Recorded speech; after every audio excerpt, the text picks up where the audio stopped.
It is easier than ever to get into the Navy these days and to stay into the Navy these days. The ASVAB score is dropping. They are extending the higher tenure waiver. And if you don't know what a higher tenure is, it's basically when the Navy says, hey, you have this much time to make this rank or else we're gonna kick you the fuck out. You got recruiters out here giving out PlayStation 5s if you join. The government is throwing out enlistment bonuses like it's candy. But despite all of these efforts, it seems like people are still joining at a much slower rate than the government would like. Which begs the question, why is it in 2023 it seems like people are joining the military, the Navy to be specific, at such a slower rate? I got some opinions. Let's get started. What's poppin' YouTube? 911 the baby go. Welcome to the Go Farm. I got something for you. YouTube family, we are going to jump right into this discussion, but make sure that you like this video so that this type of content can reach out to new audiences. And if you're not already subscribed, maybe do that. That way you don't miss a future video. Feel free to support the channel with a super thanks if that's something that you're interested in doing, or if you want to have a video topic answered on your own. Let's get started. The first reason I believe retention and recruiting numbers is dropping in the military is because of YouTube. Now, I understand how that can sound far-fetched, but hear me out. YouTube has definitely been around for a while, even back when I was in high school in 2011. But I would argue that the culture of YouTube was nowhere near as big back then as it is now. I didn't really grow up in a time where women could sell their farts in a jar and men would actually buy it. Content creators like Mr. Beast wasn't just throwing around free food and money like it's nothing. Hell, live streaming wasn't even a thing. Parents used to say, hey, put the video games down, they're not gonna make you any money. Now they make you money. The desire for this new generation to become entrepreneurs, I believe, have skyrocketed. Whereas back in the day, a lot of people were told that the only way that they could be successful is to join college. This new generation of young adults see that that's not necessarily always the case. So check this out. Right now, my channel is relatively small, but even I'm getting paid on YouTube. So when you're giving people the option to sign their freedom over to the government and potentially die, or be an attractive young lady and sell your farts in a jar for $10,000 a pop,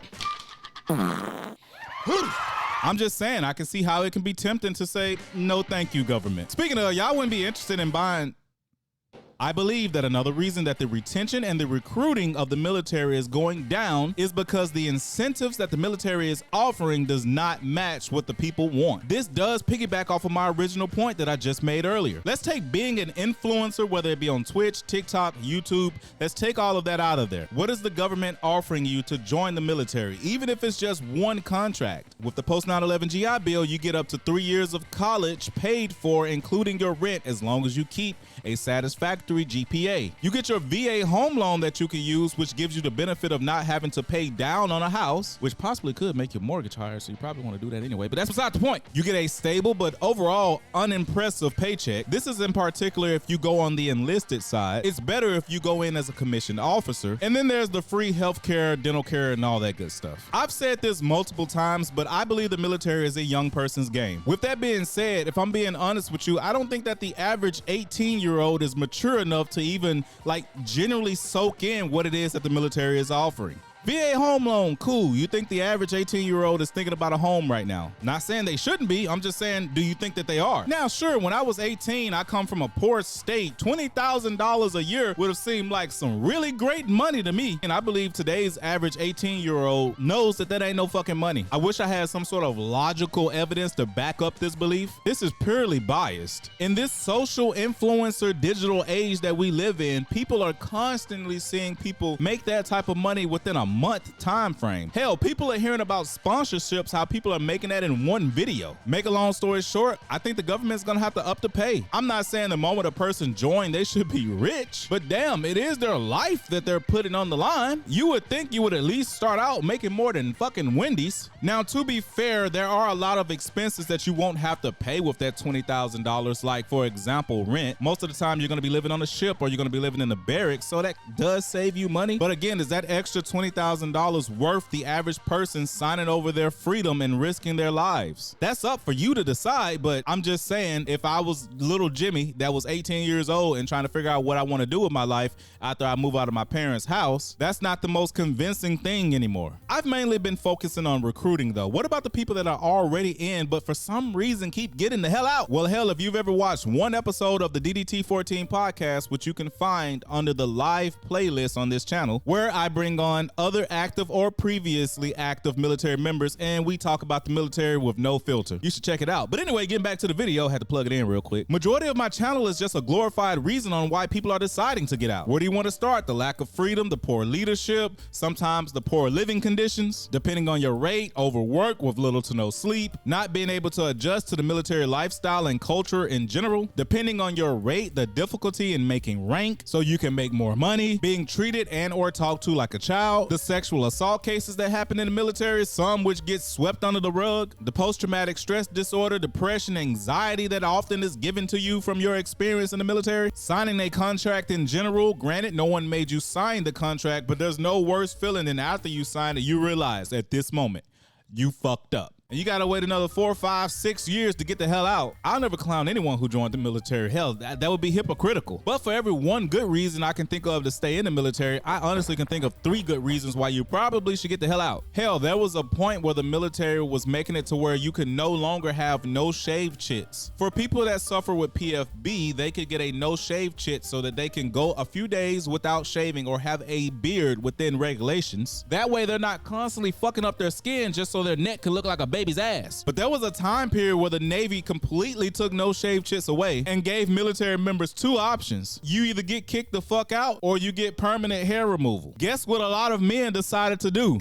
They really tried it. They reversed that policy, but I gave you that example to tell you this. People in the Navy have a way of trying to manipulate you into thinking that you cannot be successful outside of the Navy. It's that mind control over Debo mentality. Once you become completely dependent on something and you lose your ability to say no, if there's ever a point where the military can literally throw anything at you and there's nothing that can make you say, I'm not re-enlisting, that gives the military no incentive to actually make your life in the military better. Because at the end of the day, Big Navy is looking out for Big Navy's best interest. And that's more often than not going to be you, what you want, and your feelings about things. Now, you can try the political thing and writing letters to people that's in charge and in command and the MECPUN and shit. But from what I've seen, the best way to vote is to vote with your enlistment or your refusal of re-enlistment. And that's in numbers, not just one individual. You have to make this big enough to where the Big Navy starts to notice a pattern. I believe more sailors and military members in general were starting to put their foot down with a lot of the nonsense that come with being an active duty service member. And once enough people get to the point where they refuse to re-enlist for that contract, coupled with a declining number of people coming in, that's when you start to see things like more enlistment bonuses, extending the higher tenure so that people that are struggling to make rank can stay in longer. You know, for the females, we'll allow you to have ponytails. All right, guys, some of y'all can get y'all's beards back.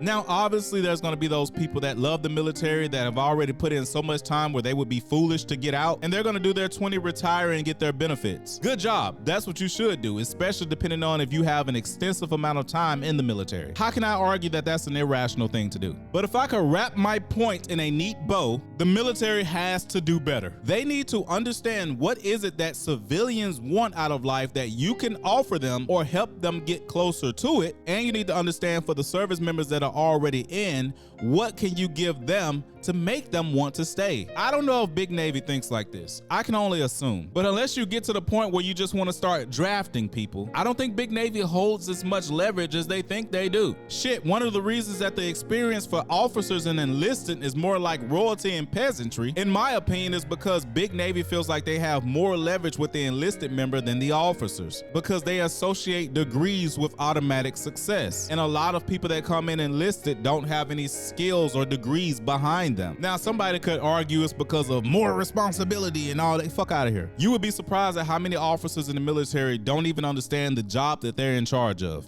The real backbone of the military is normally the enlisted. I think Big Navy has to get out of his own way, realize it does not have the leverage that it thinks it has, or maybe it did have that mental leverage, mind control over Debo at one point, but it's slowly starting to decrease. Because at the end of the day, all Big Navy cares about is its numbers. Is it meeting its quota? Is it getting the job done done that it wants to get done via through you. But the question is, why do you think that the numbers for recruitment and retention is going down? And what do you think the military could offer individuals to make them want to recruit and stay in? I genuinely want to know. If it was up to me, I would make retirement at 15 years. Imagine being able to retire in 15 years. Some people may disagree though. I want to know what you think. 911 the Baby Go. Thank you guys so much for joining the Go Farm. Be sure to drop down in the comment section below and let me know what you thought of this video and what you think the military can do to make your ass want to stay in or re-enlist or enlist.